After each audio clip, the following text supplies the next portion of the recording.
Well, hello everybody, and welcome to my Raiders season preview of 2021 and into 2022. Last year, Raiders went 8-8, 2-6 at home, and 6-2 away. Just sick of those years where they're 500 or around that, but can't make the playoffs. It gets to a point where it gets old. Um, there is little hope, but I feel it. There's a new defensive coordinator with Goodley, Gus Bradley, and Greg Olson is back as the offensive coordinator for the Raiders.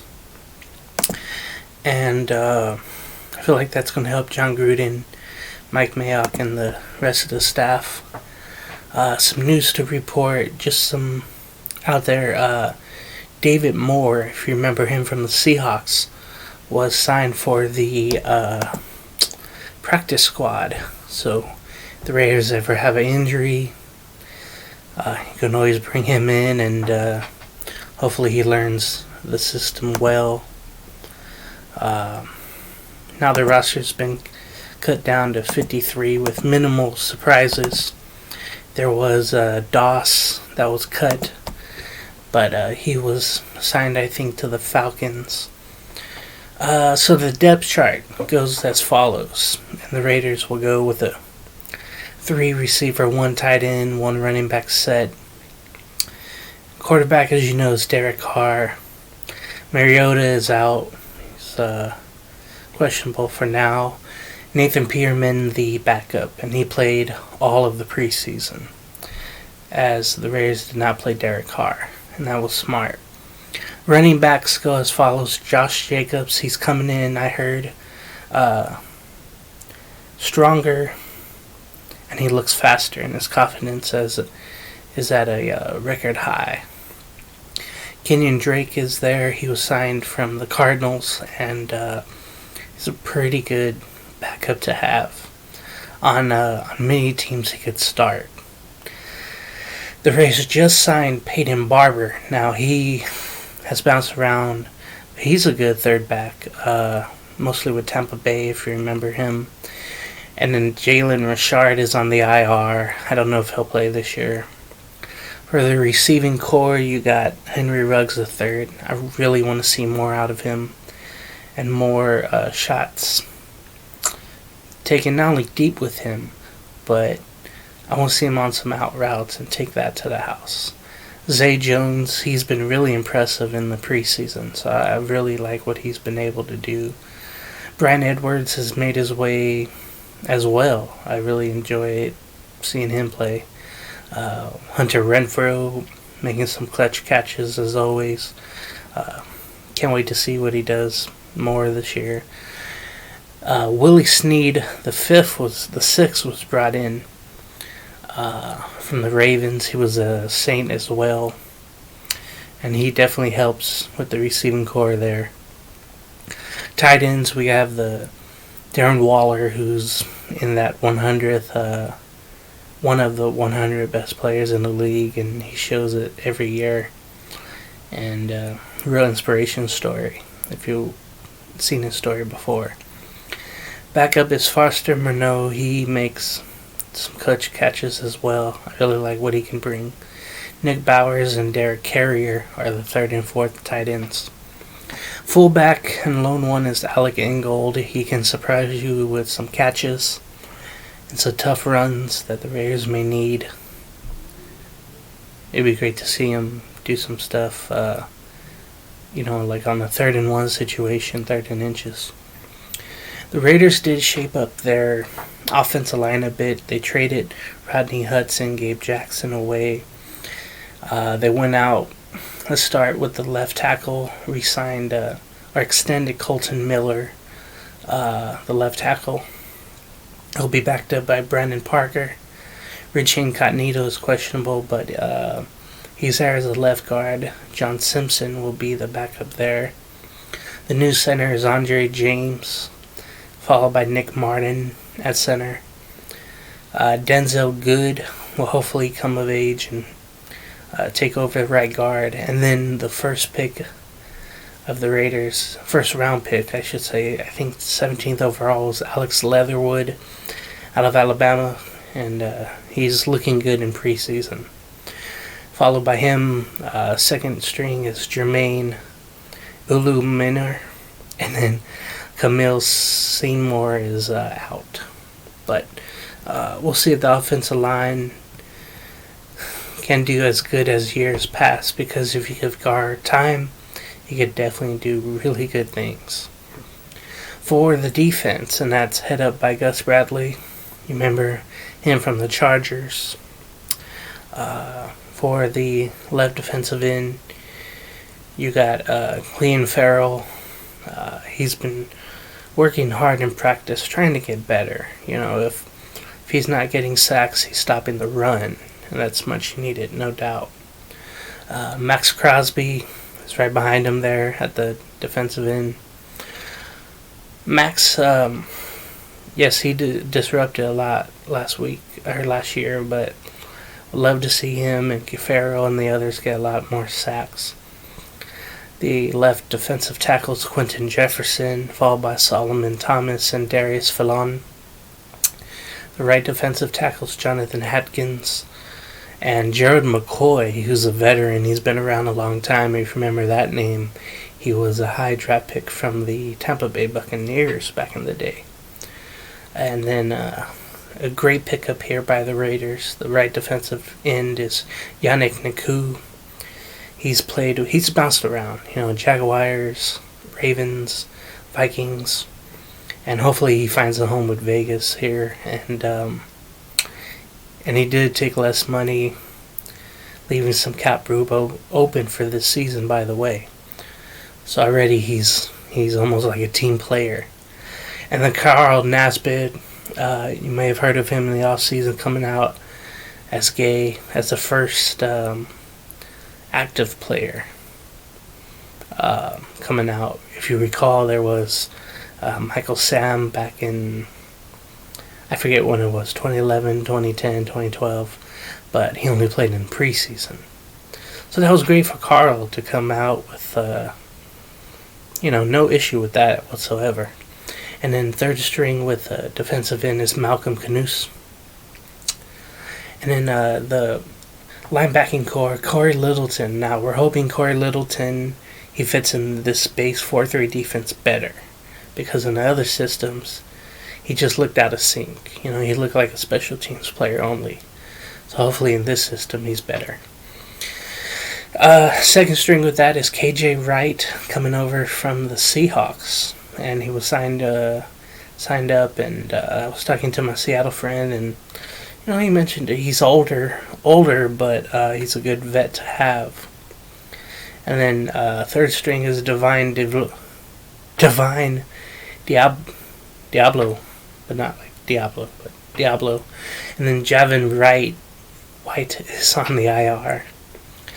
And then middle linebacker Nick Kwiatkowski. Remember, he made some key plays last year.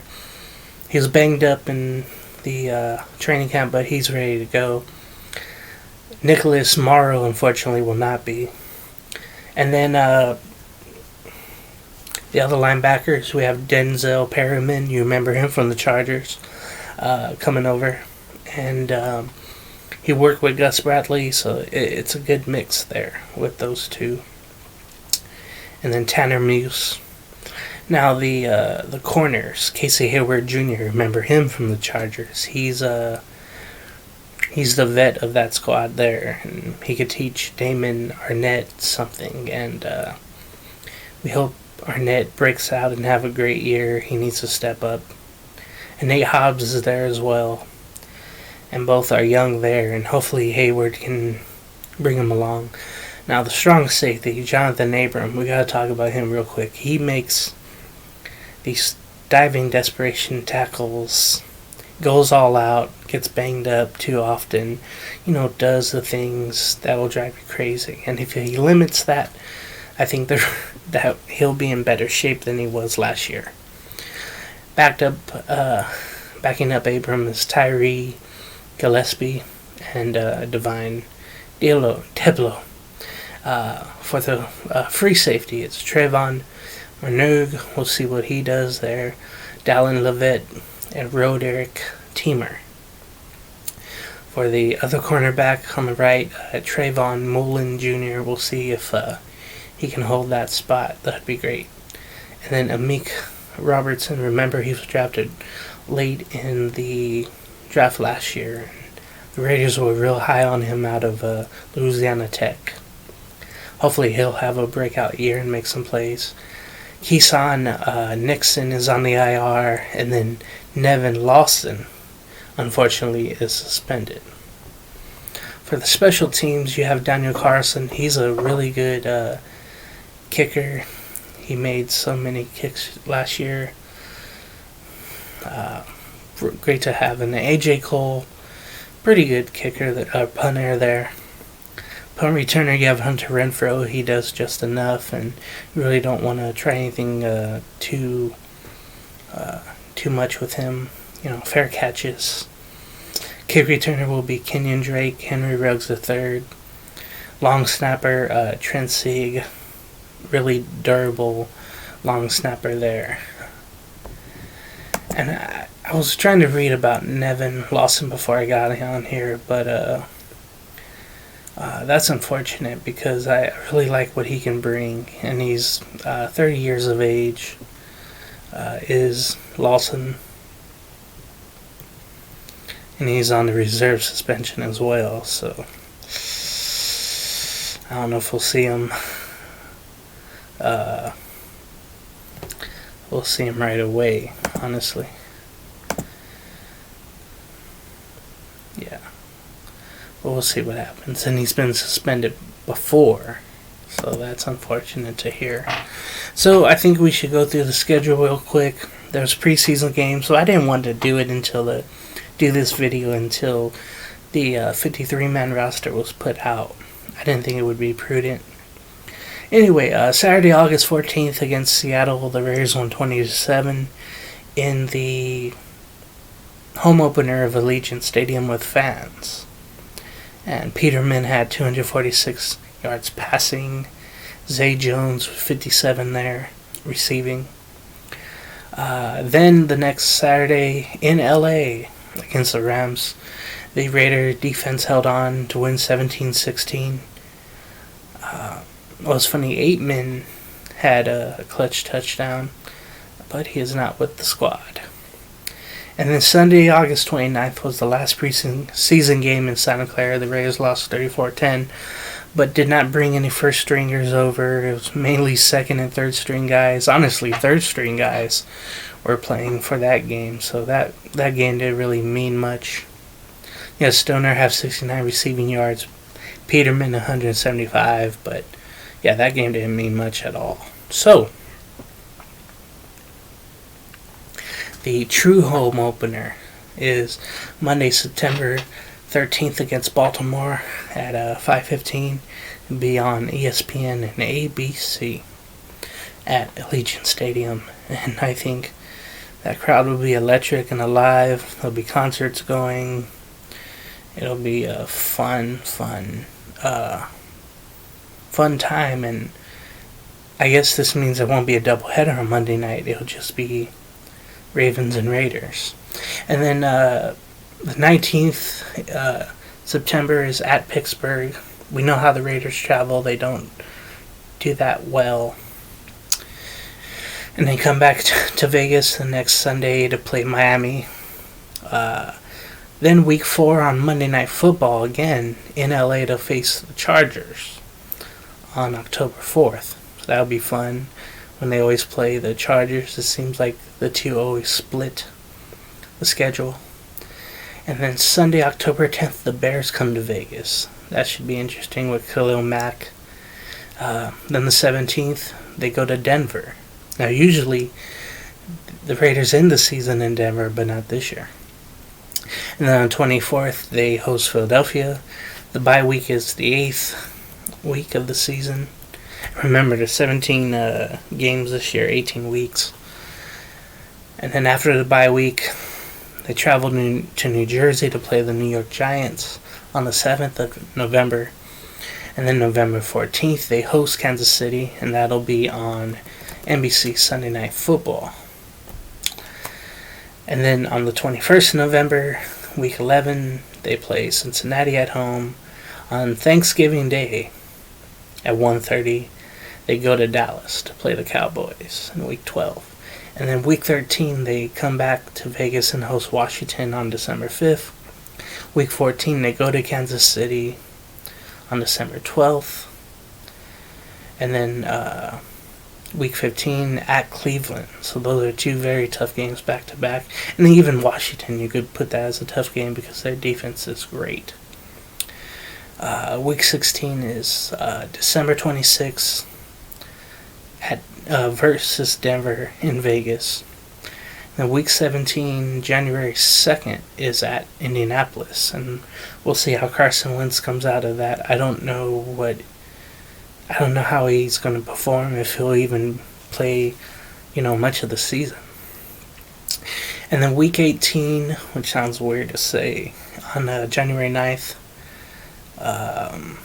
last game of the regular season, is home against the Chargers.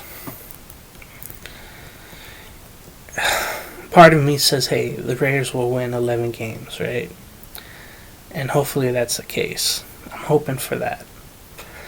I'm hoping that's enough to get one of the 3 wildcard spots. There's no longer 2, there's 3 wildcard spots now in each conference. We all know Kansas City is going to run away with it, right? So I think getting one of the 3 wildcard spots will be important. I could see, Cleveland or Baltimore getting one, and then Raiders, Chargers getting one. But hopefully the Raiders get one of those and then get hot at the right time. And hopefully injuries does not come to affect us. But there's a lot of hoping going on. Just need a lot of doing. And it all starts Monday, September 13th against Baltimore. And best believe I'll come with a weekly preview and breakdown and prediction every week before the Raider games. So if you like what you heard, subscribe to my channel here. And I'll have Raider content every week, as well as NFL content. Break down games and predict them, and then we'll go from there. And hopefully, the virus will not be a problem. Hopefully everything will go swimmingly, and everybody takes care of themselves. I think it was probably a good thing what Mark Davis did with everybody needing to be vaccinated coming to the Raider games. I think that helps things. I know people can get the virus even with it, but it's probably a good precautionary thing to do. So, that's what I think about it. That's what I think about the season coming up, and it can only hope the Raiders can make the playoffs and make some things happen. So that's all I got for you for this season preview. We hope it's a great one, and hope everyone enjoys it.